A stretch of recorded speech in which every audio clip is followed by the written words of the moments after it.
जय हिंद दोस्तों, स्वागत है आपके अपने YouTube channel yes for study में। आज हम सब फिर एक नए वीडियो के साथ क्लास की शुरुआत करते हैं। आज की आपकी वीडियो दोस्तों आपके आने वाले सीटेट एग्जाम के लिए मोस्ट इंपॉर्टेंट है। इस श्रृंखला में दोस्तों हम सब प्रीवियस ईयर क्वेश्चन पेपर को कवर कर रहे थे। आज हम सब फिर एक नए पेपर को कवर करेंगे।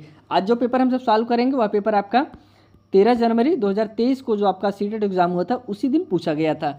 इसमें हम सब CDP को और आपके जो सामाजिक अध्ययन होते हैं उसको कवर कर चुके हैं। आज जो हम सब पेपर को कवर करेंगे हिंदी जो आपका होता है हिंदी को कवर करेंगे।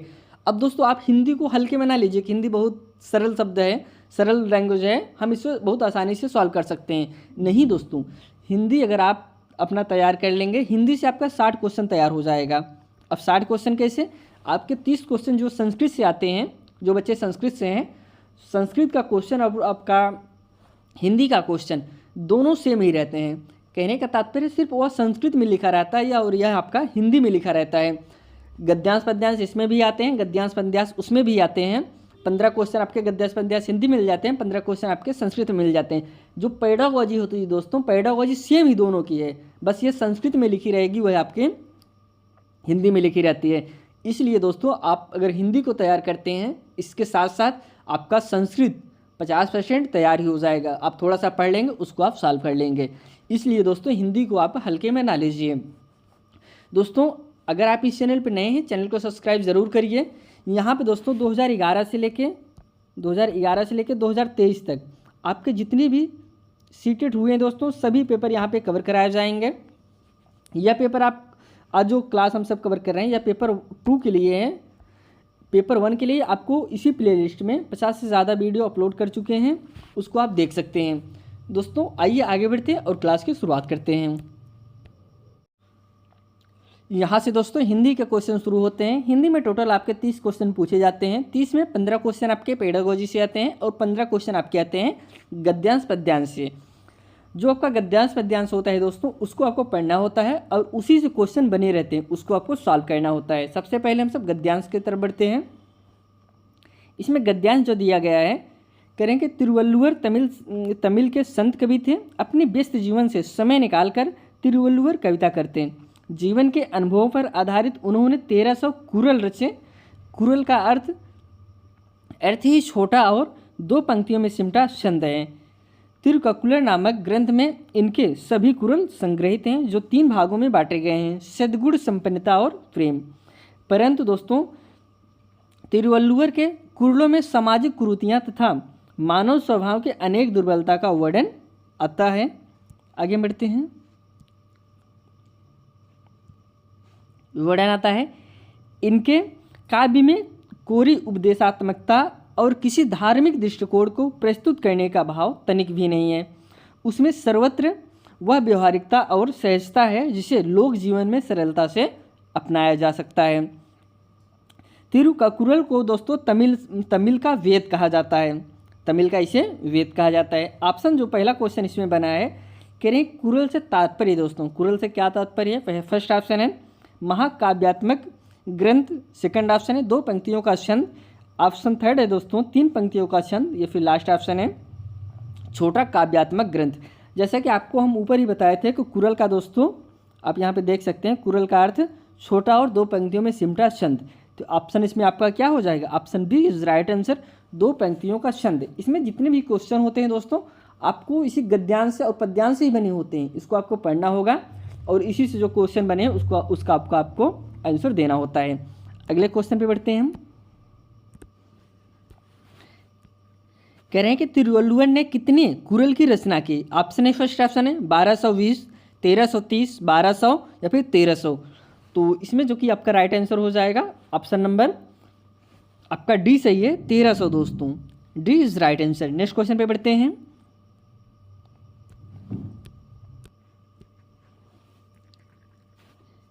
तिरुक्कुलर क्या है दोस्तों? ऑप्शन है फर्स्ट ऑप्शन है तिरुवल्लुवर का उपनाम, कुरल का संग्रह ग्रंथ, कुरल का अनुवाद ग्रंथ, या फिर दोस्तों सद्गुणों का संग्रह। जो दोस्तों तिरुक्कुलर था यह क्या था? इसमें जैसे कि बताए थे कि आपको यह दोस्तों इनके जो कुरल है दोस्तों उस सभी को इसमें संग्रहित किया गया है। तो ऑप्शन आपका बी सही हो जाएगा, कुरल का संग्रह ग्रंथ है दोस्तों, option B is right answer. अगले क्वेश्चन पे बढ़ते हैं। तिरुवल्लुवर के कुरल में किन विषयों को शामिल किया गया है? ऑप्शन है फर्स्ट सामाजिक कुरीतियाँ और मानव दुर्बलता, ऑप्शन सेकंड है सामाजिक कुरीतियाँ और सहजता, थर्ड ऑप्शन है मानव दुर्बलता और सरलता, ऑप्शन लास्ट है दोस्तों सरलता और उपदेशात्मकता। ऑप्शन इसमें आपका करेक्ट आंसर है ऑप्शन नंबर आपका ए दोस्तों, सामाजिक कुरीतियाँ और मानव दुर्बलता, A is right answer. Next question पे बढ़ते हैं। अगला जो क्वेश्चन है कह रहे हैं तिरुक्कुरल में तमिल खाली जगह दोस्तों शामिल नहीं है, क्या नहीं शामिल है तिरुक्कुरल में? ऑप्शन फर्स्ट है सामाजिक कुरीतियाँ, ऑप्शन सेकंड है दोस्तों धार्मिक दृष्टिकोण, ऑप्शन थर्ड है लोक जीवन, या फिर लास्ट ऑप्शन है मानवीय दुर्बलता। इसमें जो कि आपका राइट आंसर हो जाएगा ऑप्शन नंबर बी, धार्मिक दृष्टिकोण तिरुक्कुरल में नहीं शामिल है, बाकी सभी शामिल हैं। Option B is right answer. अगले क्वेश्चन पे बढ़ते हैं। तिरुवल्लुवर की कविता का विषय एवं उद्देश्य है, क्या उद्देश्य है? फर्स्ट ऑप्शन है धर्मों की स्थापना करना, सेकंड ऑप्शन है उपदेशात्मकता का प्रसार करना, ऑप्शन थर्ड है दोस्तों कुरीतियों को दूर करना, या फिर लास्ट ऑप्शन है धार्मिक अनुभवों को सिद्ध करना। दोस्तों इसमें आपका राइट आंसर हो जाएगा ऑप्शन नंबर सी, कुरीतियों को दूर करना। नेक्स्ट क्वेश्चन पे बढ़ते हैं। अगला जो ऑप्शन है करें तिरुक्कुरल में तमिल भाषा का खाली जगह का कहा जाता है, छंद कहा जाता है, वेद कहा जाता है, महाकाव्य कहा जाता है, कुरल कहा जाता है। जैसे कि लास्ट लाइन लिखा था कि इसे जो है तमिल का वेद कहा जाता है, option B is right answer. अगले क्वेश्चन पे चलते हैं। तिरुवल्लुवर की कविता की विशेषता है, क्या विशेषता है? फर्स्ट ऑप्शन है व्यवहारिकता एवं सहजता, ऑप्शन सेकंड है व्यवहारिकता एवं उपदेशात्मकता, ऑप्शन थर्ड है दोस्तों उपदेशात्मकता एवं सहजता, या फिर लास्ट ऑप्शन है सहजता एवं धार्मिकता, जो कि इसमें आपका करेक्ट आंसर हो जाएगा option number A is right answer, व्यवहारिकता एवं सहजता, option A is right answer. अगले क्वेश्चन पे बढ़ते हैं। किस शब्द में दो प्रत्ययों का प्रयोग नहीं हुआ है? ऑप्शन है पहला फर्स्ट ऑप्शन है व्यवहारिकता, सेकंड ऑप्शन है उपदेशात्मकता, ऑप्शन थर्ड है दोस्तों सामाजिकता, या फिर लास्ट ऑप्शन है सहजता। तो करेक्ट आंसर इसमें आपका डी हो जाएगा, सहजता इज राइट आंसर। अगले क्वेश्चन पे बढ़ते हैं। अब जो दोस्तों इसके बाद क्वेश्चन बने हुए हैं, इसमें कविता दिया गया है, उसको आपको पढ़ना होगा और आगे जो क्वेश्चन है इसी कविता से पूछे गए हैं। सबसे पहले हम सब कव्यांश को पढ़ते हैं। कह रहे हैं फैली खेतों में दूर तलक मखमल सी कोमल हरियाली, लिपटी जिसमें रबी की किरणें चांदी की सी उजली जालें, तिनकों के हरे हरे तने पर हील हरित रुधिर है रहा झलक, श्यामल भूतल पर झुका हुआ नभ के चीर निर्मल नील फलक। यह तो दोस्तों कव्यांश हो गया। अब हम क्वेश्चन की तरफ बढ़ते हैं। इसमें जो फर्स्ट क्वेश्चन है कह रहे हैं कविता में मुख्यतः किसका वर्णन है? धरती का, खेतों का, आकाश का, शादी का। तो इसमें जो कि वर्णन किया गया किसका दोस्तों? खेतों का वर्णन किया गया है, A B O, option B is correct answer. अगले क्वेश्चन पे बढ़ते हैं। हरित रुधिर का प्रयोग किया गया, ऑप्शन फर्स्ट है हरे रक्त के लिए, हरित क्रांति के लिए, अपरिपक्व फसल के लिए, या दोस्तों लास्ट ऑप्शन है पकी हुई फसल के लिए। तो इसमें जो कि आपका करेक्ट आंसर सी हो जाएगा, अपरिपक्व फसल के लिए, option C is right answer. अगले क्वेश्चन पे बढ़ते हैं। आकाश कैसा है? फर्स्ट ऑप्शन है साफ और नीला, सेकंड ऑप्शन है श्यामल और निर्मल, ऑप्शन थर्ड है श्यामल और नीला, या फिर लास्ट ऑप्शन है नीला और पीला। आकाश कैसा है दोस्तों? इसमें जो कोई आपका करेक्ट आंसर हो जाएगा ऑप्शन नंबर ए दोस्तों, साफ और नीला है। अगले क्वेश्चन पे बढ़ते हैं। करें सूरज की किरणों से जाली कैसे बन रही होगी? ऑप्शन है फर्स्ट किरणें जाल बनती हैं, सेकंड ऑप्शन है फसल से रोशनी छन रही है, थर्ड ऑप्शन है चांदी का जाला बुना गया, या फिर लास्ट ऑप्शन है सूर्य किरणों से उजाला होने पर। इसमें जो कि आपका राइट आंसर हो जाएगा option number B is correct answer, फसलों से जो रोशनी छन रही है उसी से जाला बन रहा है, option B is correct answer. अगले क्वेश्चन पे चलते हैं। मखमल सी कोमल में अलंकार क्या है दोस्तों? रूपक अलंकार है, उपमा है कि उत्प्रेक्षा है, या फिर अमक है? इसमें जो कि आपका मखमल सी कोमल में अलंकार जो दिया गया है, ऑप्शन उपमा है दोस्तों। मखमल सी कोमल, इसमें तुलना की जा रही है किसके समान? मखमल के समान, option B is right answer. Next question पे बढ़ते हैं। नभ का पर्यायवाची शब्द नहीं है, इसमें नहीं पूछा गया है। गगन है, आकाश है, संसार है, आसमान है। इसमें आपका ऑप्शन नंबर बी हो जाएगा। नभ का पर्यायवाची नहीं है, आकाश नहीं है दोस्तों, बाकी सारे आपके गगन के नभ के पर्यायवाची हैं। इस ऐसे प्रकार के जब आपके क्वेश्चन पूछे जाएं, इसको आप जानते रहिए कि बच्चे कंफ्यूज हो जाते हैं। पहला ही ऑप्शन समझेंगे नभ, हाँ गगन हो सकता है, चलिए ठीक है। तो ऐसा नहीं दोस्तों, आप चारों ऑप्शन पढ़िए और यह देखिए कि उसमें पूछ क्या रहा है। इसमें नहीं पूछा है तो option B is correct answer.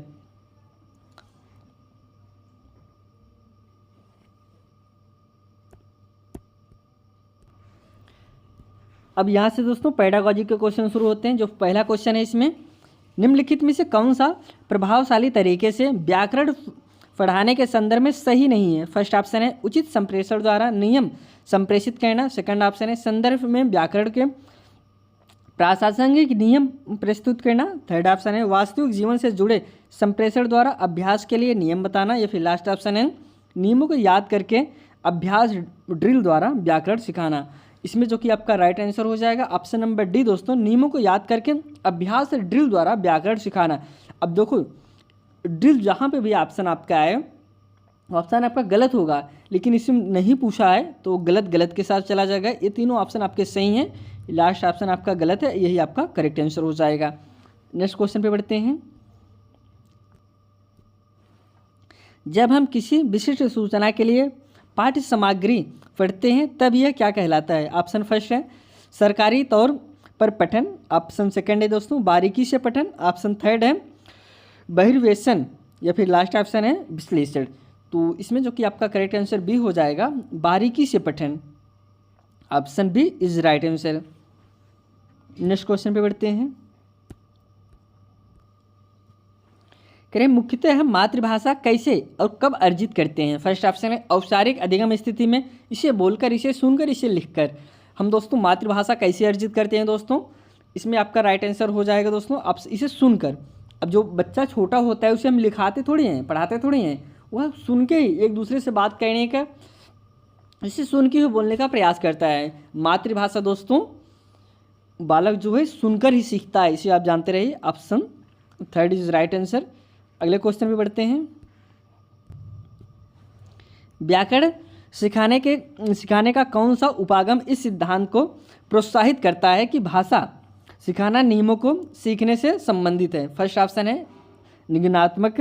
Option second है दोस्तों आगमनात्मक। या फिर थर्ड ऑप्शन है संप्रेषणात्मक। या फिर लास्ट ऑप्शन है व्याकरण अनुवाद। इसमें जो कि आपका करेक्ट आंसर हो जाएगा ऑप्शन नंबर फर्स्ट निगमनात्मक।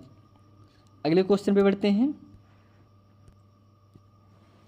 कोई अध्यापक अपने शिक्षार्थियों के कम अंक आने के कारणों का पता किस प्रकार लगाएगा। फर्स्ट ऑप्शन है निदानात्मक परीक्षण द्वारा। ऑप्शन सेकंड है निपुणता परीक्षण द्वारा। ऑप्शन थर्ड है दोस्तों उपलब्धि परीक्षण द्वारा। या फिर लास्ट ऑप्शन है अभिरुचि परीक्षण द्वारा। इसमें जो कि आपका करेक्ट आंसर फर्स्ट हो जाएगा निदानात्मक परीक्षण द्वारा। अगले क्वेश्चन पे बढ़ते हैं। एक अध्यापिका लेखन सिखाने के लिए समाचार पत्र की एक रिपोर्ट का उपयोग करते हैं। इस प्रकार की सामग्री को क्या कहा जाएगा। फर्स्ट ऑप्शन है अकादमिक सामग्री। सेकंड ऑप्शन है प्राकृतिक सामग्री। थर्ड ऑप्शन है प्रमाणिक सामग्री। या फिर लास्ट ऑप्शन है बाह्य सामग्री। इसमें जो कि आपका राइट आंसर हो जाएगा ऑप्शन नंबर सी इस करेक्ट आंसर दोस्तों प्रमाणिक सामग्री। अगले क्वेश्चन पे बढ़ते हैं। स्वर शैली लहजा किससे भिन्नता दर्शाता है। ऑप्शन है ध्वनि से, अस्तर, वयवय या फिर दोस्तों वायु। इसमें जो कि आपका राइट आंसर हो जाएगा ऑप्शन नंबर बी अस्तर। अगले क्वेश्चन पे बढ़ते हैं। कक्षा में मातृभाषा का इस्तेमाल न करना किस विधि की चारित्रिक विशेषता है। फर्स्ट ऑप्शन है प्रत्यक्ष। ऑप्शन सेकंड है दोस्तों द्विभाषिकता। ऑप्शन थर्ड है व्याकरण अनुवाद। या फिर लास्ट ऑप्शन है कला समावेशित अधिगम। तो इसमें जो कि आपका करेक्ट आंसर फर्स्ट हो जाएगा दोस्तों प्रत्यक्ष। अगले क्वेश्चन पे चलते हैं। निदानात्मक परीक्षण किनके लिए प्रयुक्त किए जाते हैं। फर्स्ट ऑप्शन है उपचारात्मक योजना बनाने की दृष्टि से विद्यार्थियों के सीखने संबंधी कमियां ढूंढने के लिए। सेकंड ऑप्शन है किसी विशिष्ट कार्यक्रम के लिए अभ्यर्थी की उपयुक्त उपयुक्तता का आकलन करने के लिए, थर्ड ऑप्शन है काम जवाब देने के लिए, निपुणता संबंधी परीक्षण, या फिर लास्ट ऑप्शन है विद्यार्थियों की योग्यताओं को जानने के लिए। इसमें जो कि आपका करेक्ट आंसर हो जाएगा option number A is right answer. उपचारात्मक योजना बनाने की दृष्टि से विद्यार्थियों की सीखने संबंधी कमियों ढूंढने के लिए, ए इज राइट आंसर। अगले क्वेश्चन पे बढ़ते हैं। मूल्यांकन के संदर्भ में कौन सा कथन सही नहीं है? फर्स्ट ऑप्शन है मूल्यांकन मापन की अधिक सारगार्भिता सामग्री है। सेकंड ऑप्शन है मूल्यांकन मात्रात्मक और गुणात्मक दोनों ही प्रकार का होता है। ऑप्शन थर्ड है मूल्यांकन कुल शिक्षण अधिगम प्रक्रिया के मापने से संबंधित है। लास्ट ऑप्शन है मूल्यांकन विद्यार्थियों को उसको मजबूत पक्ष और कमियों के बारे में प्रतिपुष्टि देने के लिए किया जाता है। इसमें नहीं पूछा गया है। अब आपके ऑप्शन में जो ऑप्शन आपका गलत होगा तो वही आपका करेक्ट आंसर होगा। इसमें आपका ऑप्शन कौन सा गलत है? डी दोस्तों, मूल्यांकन विद्यार्थियों को उनके मजबूत पक्ष और कमियों के बारे में प्रतिपुष्टि देने के लिए किया जाता है। Option D is right answer. अगले क्वेश्चन पे बढ़ते हैं। भाषा शिक्षण के रचनावादी उपागम में अध्यापक से क्या अपेक्षा की जाती है? फर्स्ट ऑप्शन है विद्यार्थियों को पहले से ही मौजूद ज्ञान देना। ऑप्शन सेकंड है अपनी पाठचर्या सृजित करना। ऑप्शन थर्ड है विद्यार्थियों को अपनी पाठ्य पुस्तक बनाने के लिए कहना, या फिर लास्ट ऑप्शन है विद्यार्थियों को ज्ञान के निर्माण में अपने अनुभव का प्रयोग करने में मदद करना। तो इसमें जो कि आपका करेक्ट आंसर डी हो जाएगा, शिक्षार्थियों को ज्ञान के निर्माण में अपने अनुभवों का प्रयोग करने में मदद करना। D is right answer. Next question पे बढ़ते हैं। पूर्व पठन से जुड़े कार्य किस लिए होते हैं? फर्स्ट ऑप्शन है शिक्षार्थियों के पठन कौशल का मूल्यांकन करने के लिए। सेकंड ऑप्शन है कठिन शब्दों और वाक्यांशों का अर्थ बताने के लिए। थर्ड ऑप्शन है मुख्य बिंदु को प्रस्तुत करने और शिक्षार्थियों को प्रोत्साहित करने के लिए। फिर लास्ट ऑप्शन है पाठ्य सामग्री में प्रयुक्त व्याकरणिक बिंदुओं की व्याख्या करने के लिए। इसमें जो कि आपका राइट आंसर सी हो जाएगा दोस्तों, मुख्य बिंदु को प्रस्तुत करने और शिक्षार्थियों को प्रोत्साहित करने के लिए। सी इज राइट आंसर। अगले क्वेश्चन पे चलते हैं। निम्नलिखित में से किसके आधार पर संप्रेषण एक चक्रीय प्रक्रिया कहलाएगी? फर्स्ट ऑप्शन है प्रेषक। ऑप्शन सेकंड है दोस्तों ग्रहण करने वाला, या फिर दोस्तों थर्ड ऑप्शन है प्रतिपुष्टि, या फिर लास्ट ऑप्शन है संदेश। इसमें जो कि आपका राइट आंसर हो जाएगा ऑप्शन नंबर सी प्रतिपुष्टि। अगले क्वेश्चन पे बढ़ते हैं। संज्ञा समझाने के लिए एक अध्यापिका पहले उदाहरण देती है और उसके बाद उसकी परिभाषा बताती है। यह विधि क्या कहलाती है? फर्स्ट ऑप्शन है आगानात्मक विधि। ऑप्शन सेकंड है दोस्तों निगनात्मक विधि। थर्ड ऑप्शन है फर्स्ट और दोनों, या फिर दोस्तों लास्ट ऑप्शन है प्रत्यक्ष विधि। इसमें जो कि आपका राइट आंसर फर्स्ट हो जाएगा आगानात्मक विधि। First is right answer. Next question पे बढ़ते हैं। जब एक अध्यापिका भाषा पढ़ाने के लिए विज्ञान और सामाजिक विज्ञान के पाठों का उपयोग करता है, यह उपागम क्या कहलाएगा? फर्स्ट ऑप्शन है वस्तुनिष्ठ भाषा शिक्षण। सेकंड ऑप्शन है बहुलवादी भाषा शिक्षण। थर्ड ऑप्शन है अनुशासन अनुसार भाषा शिक्षण, या फिर लास्ट ऑप्शन है भाषा समूचे पाठ्यक्रम में। इसमें जो कि आपका राइट आंसर डी हो जाएगा दोस्तों, भाषा समूचे पाठ्यक्रम में। यहाँ पे आज हम सब टोटल 30 क्वेश्चन कवर किए जो कि आपके seated previous year question paper है और हिंदी से संबंधित थे। दोस्तों अगर आप इस चैनल पर नए हैं तो चैनल को सब्सक्राइब जरूर करिए। यहाँ पे आपको 2011 से लेके 2023 तक आपके जितने भी सीटेड के एग्ज़ाम हुए हैं सभी पेपर प्रीवियस ईयर पेपर को यहाँ पे कवर कराया जाएगा। अब आज की वीडियो यहीं समाप्त करते हैं। आपसे एक नई वीडियो में मिलते हैं दोस्तों, तब तक के लिए धन्यवाद।